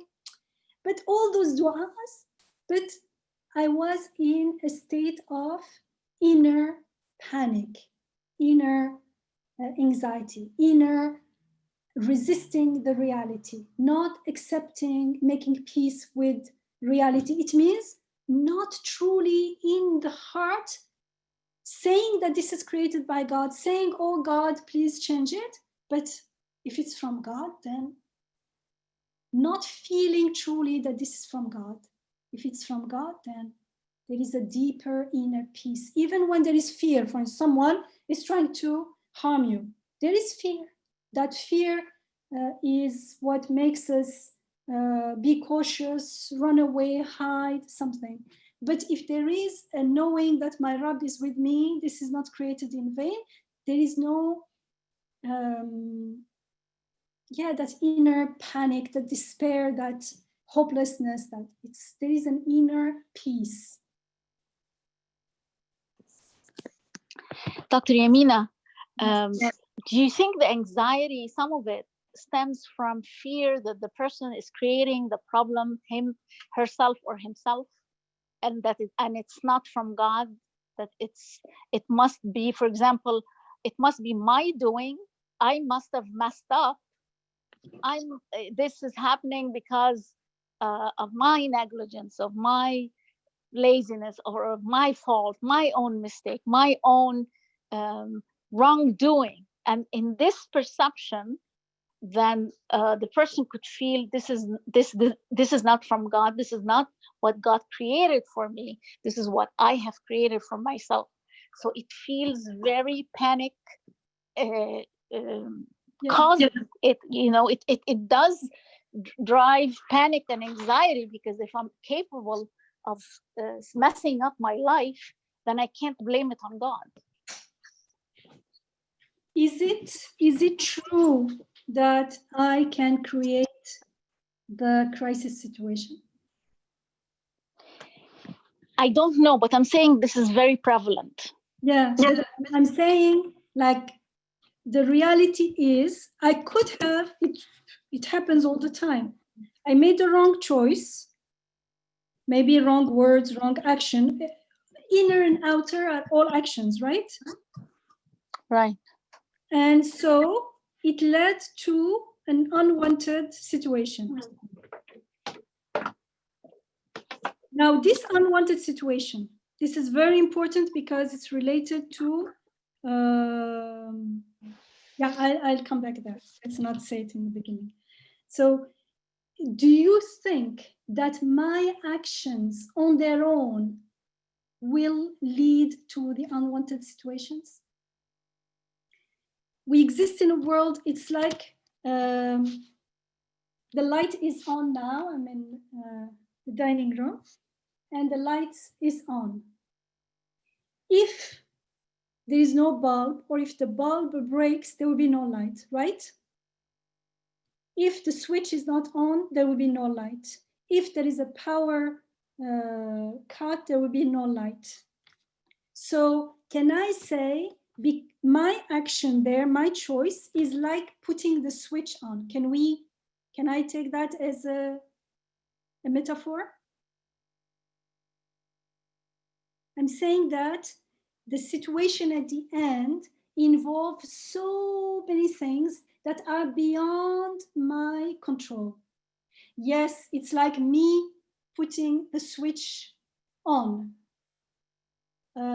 Because I put the switch on, the light is on, but I did not create the light, because there is a whole system that has to be there for that to happen.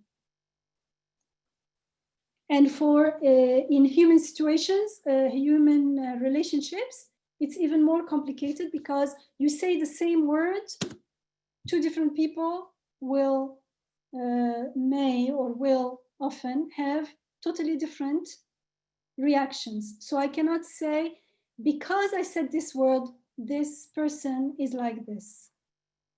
Maybe, may not be. I'm responsible for my wrongdoing, but I am giving it I'm giving it a sphere of creativity that it does not have. And it reminded me of Al-Hikam of Ata'ullah al-Iskandari, rahimahullah. So he says, how would I put it? I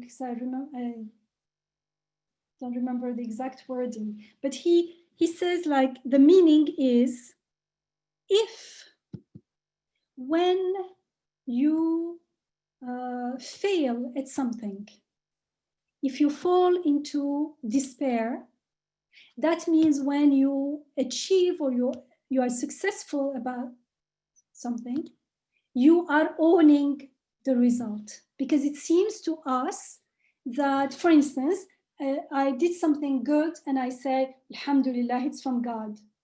But if when I do something wrong, I fall in despair, it means I am imagining that the created result is my creation. It means when it was good, also I thought it was my creation. So I said, Alhamdulillah, but deep down, I attributed it to myself. Whereas we are just like the bulb, or just like putting the switch on and off. There is already a whole system created. So this is very important. Yes, I am responsible for my choice, but if I go into despair and beat myself up And then I cannot make istighfar and mend my ways, be something else. And also, maybe if someone has been affected through my actions, if I can at least apologize or do something for it, as far as I'm concerned, that path is also obstructed because now I'm stuck into blaming myself. And if I'm stuck in blaming myself, it's not that I am making istighfar, I'm asking for forgiveness. No, it means I am imagining that I create. It means when I do good, I create good. When I do bad, I create bad, unwanted situation. It is not true. We don't create. We choose, it is created. And so this has, it's very, very important because first, why shirk is dhulmun azim? One way is this, because when I'm aware that I cannot create anything, I cannot create, even moving my hand is not from me. If suddenly it doesn't move, I can't control it. Yeah, but I have a choice. I can choose kind words. I can choose nasty, hurtful, harmful words. So I have something called choice, and I can use my free will and underneath is the intention. And sometimes if it was not my intention, then the responsibility is not as much. That's why we need to be conscious so that we keep that intention good. And why my intention was good, it harmed someone, I ask for forgiveness, but it's not the same as when my intention was bad or I had no intent. I was not even conscious. So now when I am aware that I am not the creator, things are created for me. Even when I am seeing is being created onto me. I eat, I only put the food in my mouth and it is done onto me. I say something and then the person hears it, understands it, interprets it. All that is beyond my control. I am responsible for the saying. When we are in a state of tawheed, it means in a state of knowing, living this reality. Then when I do something wrong, I take responsibility for my choice, but I don't go in a state of despair because I know that God creates and God can make something good into bad and vice versa. For whom? For those who تابوا وآمنوا وعملوا الصالحات يبدل الله سيئاتهم حسنات. So, for instance, someone told me something very ugly. I can take that and be very frustrated, very sad, or some will be angry, maybe retaliate, become even more ugly than the other person. Yes, that person said something. They are responsible for that, what they said. But all what happened to me and my being sad and depressed for days is my choice.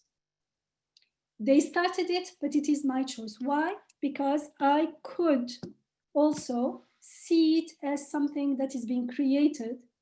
It is not created without meaning and purpose. And so stop, pause, and look at it as something that is created. That person said it, but it was created. I could try to say something and the words don't come up, or the person that doesn't hear them, or whatever, or that person doesn't care, or whatever.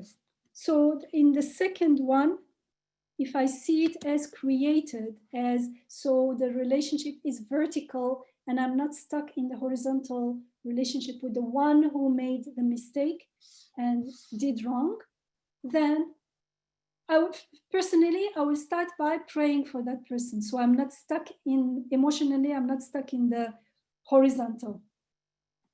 And then if it really hurt, then I stop and said, why is it hurting?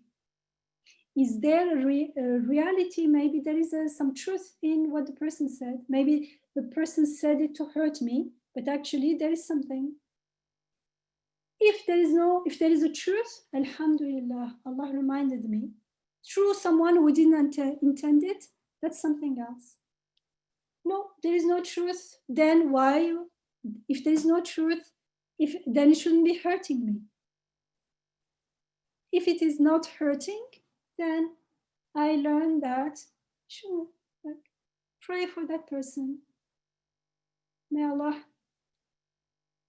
help all of us. May we all find the path onto Him. May it be easy on that person. Maybe it was nothing to do with me. Maybe that person was angry or frustrated at something else. May Allah make her path easy. You see, that person still has a responsibility, but the one person is praying for her for the same word. One person is angry at her. One person went into a state of depression. One person, she's not creating, those words did not create all the different responses and reactions. That's why if that person, or if I'm that person who said the wrong thing, make tawbah, and then iman, and then amal salih, now start acting in a wholeful, repairing way. First, go away from that path of anger and frustration and shouting and saying nasty things to other people. Then iman means connecting vertically, because when I am angry at things and people, I'm connecting horizontally. That's a delusion. There's no such a relationship. It's like the delusion of the person who went into depression, or the one who was angry. She said, you made me angry. You made me miserable. No, words can't make you miserable. What I attach to those words is my choice.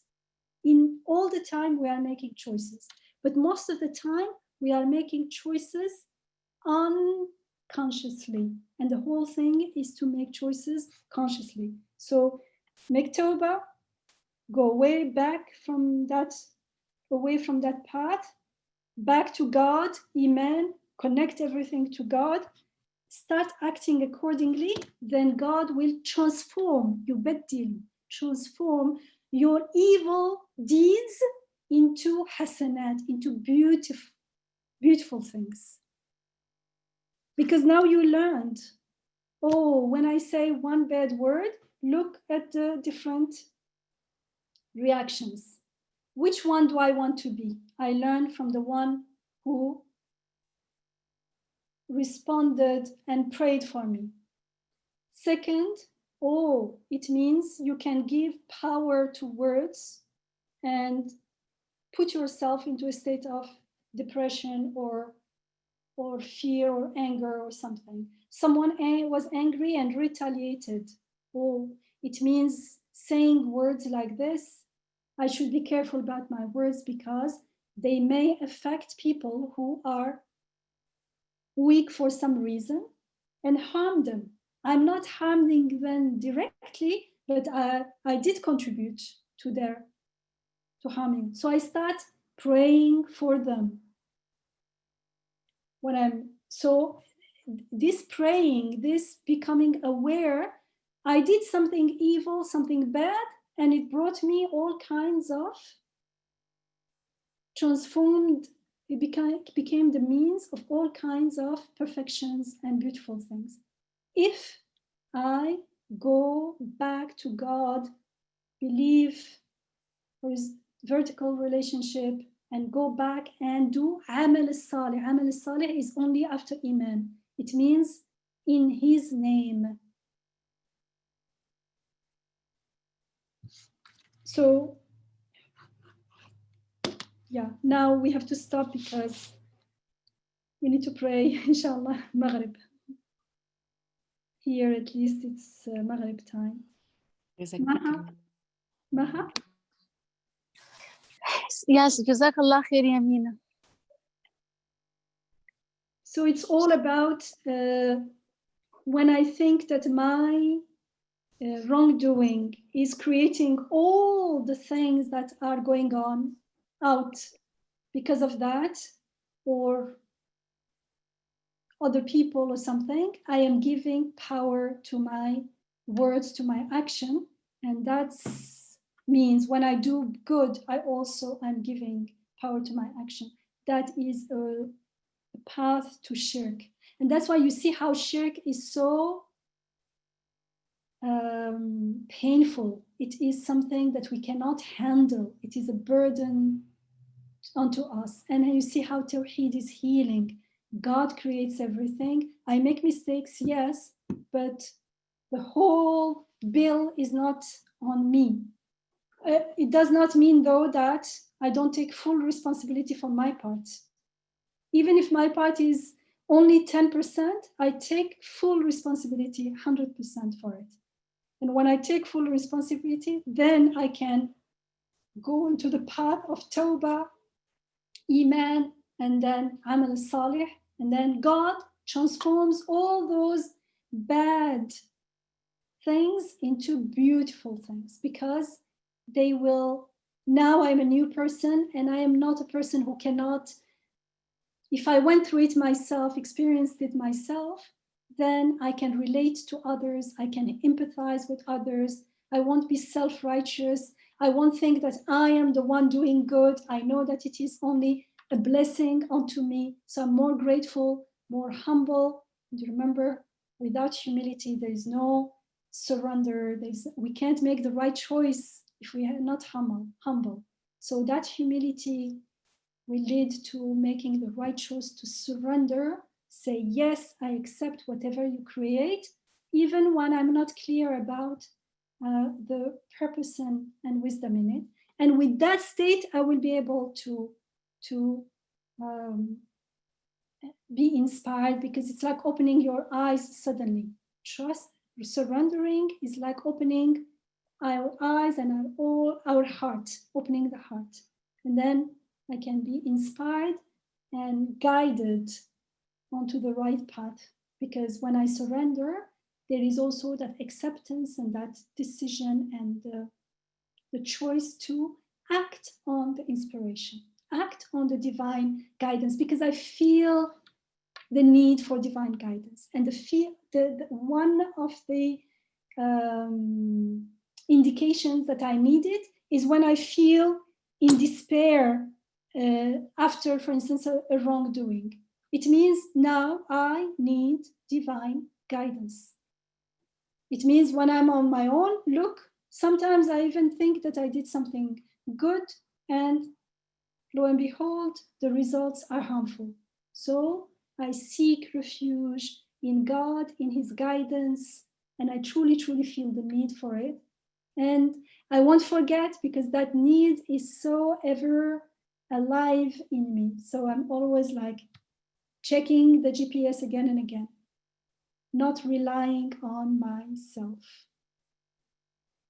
سبحانك لا علم لنا إلا ما علمتنا إنك أنت العليم الحكيم وآخر دعوانا الحمد لله رب العالمين. يا باقي أنت الباقي، هو الباقي، هو الأزلي الأبدي، هو السرمدي، هو الدائم، هو المطلوب، هو المحبوب، هو المقصود، هو المعبود. آمين والحمد لله رب العالمين. اللهم أرنا الحق حقا وارزقنا اتباعه، وارنا الباطل باطلا وارزقنا اجتنابه. آمين والحمد لله رب العالمين. We didn't get to read more. Maybe next week we can go through the text and then go back to the ayah at the beginning, and so we can finish the third one. And if you want, we can read after that the sixth word, where the sixth word is the reflection on an ayah. And it is إن الله اشترى من المؤمنين أنفسهم وأموالهم بأن لهم الجنة. It is teaching one step by step how to act, to give everything back to God and to act in the name of God. So inshallah we can do it after the third flash. Jazakallah khair, Dr. Yamina, and to everybody for joining. I think I'm going to practice whenever I have a feeling this week to say Assalamu alaikum, and you are a gift from God, and practice listening, inshallah. So thank you so much for this session and for everyone who's joining. And just to let you know, these are also posted on YouTube. So if you'd like to rewatch this session or a previous session, you can find us on YouTube. And inshallah, we'll see you next Wednesday, 7 p.m. Eastern. Inshallah. Inshallah. Jazakallah khair. Thank you. Assalamu alaikum, everyone. And thank you, Zahra, for taking charge. Thank you very much. Thank you. Assalamu alaikum.